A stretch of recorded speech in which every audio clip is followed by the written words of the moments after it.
What is the highest point in every Australian state and territory? Australia is the 6th largest country in the world, but it's only divided into a handful of states and territories. Each one contains country-sized portions of Australia's unbelievable variety of landscapes. So what are their highest points? I'm Chicago Geographer, and later in this video, a special guest from Australia will explain the high points in his home state. Don't forget to leave a like on this video and subscribe for more geography content, and let's get started.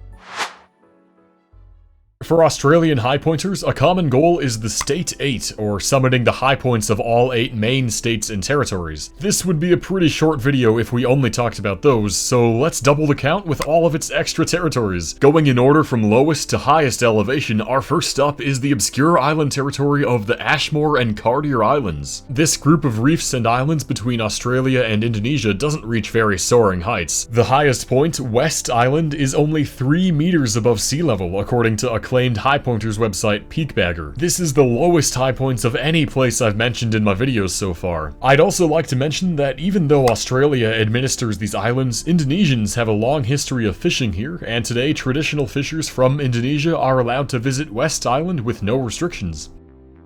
For some reason, the handful of islands near the Great Barrier Reef off the coast of Queensland are a separate territory called the Coral Sea Islands. Cato Island is the highest one of them all, reaching a staggering 5.8 meters above sea level. This island is pretty far out into the Coral Sea, nearly 300 kilometers from the closest Queensland coast. There's really not much here to see besides a solar-powered weather station and lots of birds by the looks of it. Let's move on. Here's an actually inhabited place for once, the Cocos Islands, or Keeling Islands, officially called both. The exact measurement varies here, from the officially stated 9 meters to as high as 14 meters claimed by Peakbagger. In any case, the high point is a very slight and sandy hill on South Island, a bit isolated from the 2 main population centers. Despite its remoteness, there are 2 really fascinating accounts of reaching the high point on Peakbagger, which you should go read after watching this video. Up next is Jervis Bay Territory, which was created to give the nearby Australian Capital Territory ocean access, although the 2 are indeed separate territories. Its highest point is the Berweri Trig Point, I hope I'm saying that right, at 170 meters, and as the name suggests, it's home to surveying and observation equipment. There are various tracks and trails near the summit, and one of them runs right to the top, making access relatively easy. It's protected as part of Buderi National Park, and an entrance fee is required, but it's well worth it to bag an obscure high point in a beautiful slice of Australian seaside. A couple more islands to go before we really get into the mainland. Next is Norfolk Island. The highest summit on this fascinating island between New Caledonia and New Zealand is Mount Bates. Climbing to 320 meters in elevation, there's a small clearing at the summit with benches and an excellent view of the whole island. It beats out the nearby peak of Mount Pitt by just 1 meter, which offers similarly incredible vistas of Norfolk Island's unique vegetation. Mount Bates and the whole island in general seem really amazing to visit, and it's definitely high up on my high point wishlist now. Here's the festive Christmas Island, which I somehow never realized was so hilly. Murray Hill is its highest point, reaching 361 meters above sea level. Located on the west side of the island, it's relatively close to a few roads and trails, but there is no designated route to the summit. Any ambitious high pointers aiming to get there have to bushwhack their way through dense forest cover and countless spiderwebs, as detailed in another enthralling report by George McManus. You'll almost certainly see the iconic red crabs of Christmas Island up here too, as they make their homes deep in the forest for most of the year before their incredible migration to the shore. At long last, we arrive at our first state on the list, Western Australia. There's no higher mountain here than Mount Meharry at a fairly modest 1,249 meters, despite the state occupying 1/3 of Australia and being the 2nd largest subdivision in the world. Interestingly, this mountain was only first explored by European descendants in 1967, and it was named for the expedition leader who suddenly passed away soon after the journey. Mount Meharry is a nice name and all, but the indigenous name is fantastic. Whirlby Whirlby. Whirl me across the world to this remote desert mountain where it just might be possible to drive all the way to the summit if you have the right vehicle. Should you make the journey to this mountain, you'll almost certainly cross paths with one of the several mining villages in the area. And with that, I'll hand things over to the special guest to explain the next high point. Yo, CG, thanks for having me on the channel. Great to be part of this fantastic series. And let's talk a little bit about the high point of SA. The highest point of my home state, South Australia, is Mount Woodruff, or Narratiranya, as it's called in the local language. This mountain peaks at 1,435 meters above sea level and is part of the Musgraves Ranges, which follow the boundary with the Northern Territory. This remote place is known as the APY Lands and is inhabited by only 2,300 people who are mainly of Aboriginal heritage. Not only is the mountain in an unbelievably isolated area, but also a permit is required to visit the APY Lands, so the list of successful climbers is quite small. Those who do reach the top are treated to spectacular views of the outback, and if the weather's clear enough, Uluru can be seen in the distance over 100 kilometers away. Thanks very much for that wonderful segment, Oscar. We are halfway done now, and for the next high point, we're heading up to the Northern Territory's Mount Zeal. At 1,531 meters, this is the highest mountain on the mainland outside of the Great Dividing Range, which is the vast cordillera along the east coast. Mount Zeal is the highest peak of the McDonald Ranges, a system of parallel ridges that give nearby Alice Springs its famous striking landscape. The regular route to the summit is accessed through the Mount Zeal Wilderness Park, but on April 1st, they announced the park was permanently closing. This sadly wasn't an April Fool's joke either, as their website is down and a Peakbagger user tried and failed to climb the mountain a few weeks later. So for all intents and purposes, it seems basically impossible to reach Mount Zeal's summit for now.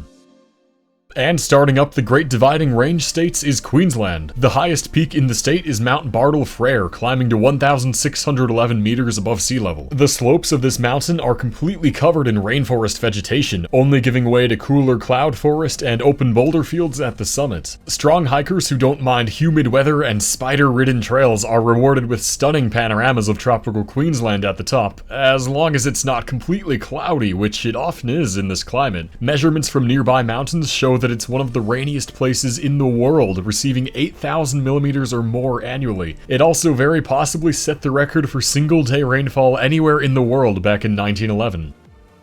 It's time for a quick Tasmanian detour with the highest point on the island state, Mount Asa. This incredible peak reaches 1,617 meters above sea level, just slightly higher than Queensland's, but that figure is also Mount Asa's topographic prominence, making it one of only 3 mountains in all of Australia considered ultra-prominent. Only confirmed as the Tasmanian high point 70 years ago in 1954, it's become a popular hiking destination and there's a track trail leading to the summit. The landscape here is fascinating, and the square-like rock formations of the peaks almost remind me of Sedona, Arizona, if it was in a lusher and cooler climate. Okay, maybe that's just my American brain talking, but in any case, this is a beautiful mountain offering the best possible vistas of Tasmania's interior wilderness.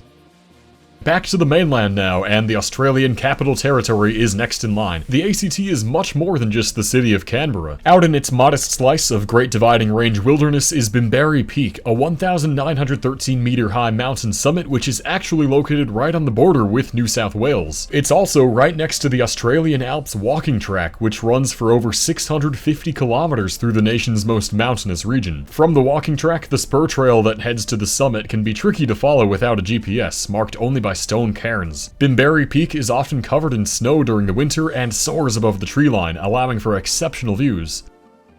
Victoria's highest point is up next, the so close to 2,000 meter high Mount Bogong. It's part of the Victorian Alps and is an impressive massif, with the small plateau area making up the summit. Mount Bogong is right next to the Alps walking track, much like Bimberry, but it also can be accessed by several different trails from various sides of the mountain. The mountain and its surroundings are of extreme cultural importance for the local Aboriginal people, with many groups assembling here historically for celebrations. They also prized the Bogong moth as a food source, which they would eat at said celebrations, and which also gave the mountain its name, of course.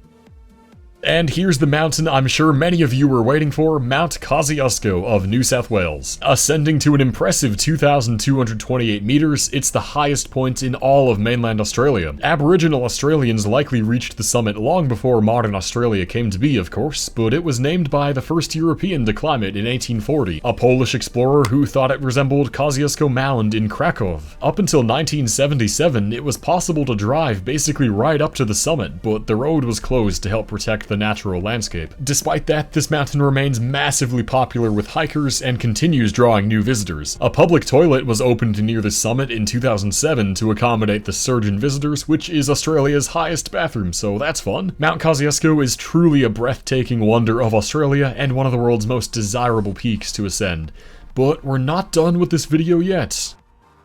Did you really forget about Heard Island and McDonald Islands? Well, I can't really blame you. This remote, cold, largely unexplored, and largely unknown island territory is home to the final peak of this video and the highest mountain in all of Australian territory, Mawson Peak. It rises 2,745 meters straight out of the icy Indian Ocean waters below. Mawson is part of the Big Bend Massif, which makes up basically the entirety of Heard Island, and it's also an active volcano. Just last year, lava was seen flowing down its slopes on satellite imagery. The fact that this eruption was discovered by satellite says a lot about how unbelievably remote this island is. It was only 59 years ago that people reached the summit for the first time, and explorer Graham Budd, a member of that first expedition, writes beautifully about this island as the person who probably knows it better than anyone. Link in the description.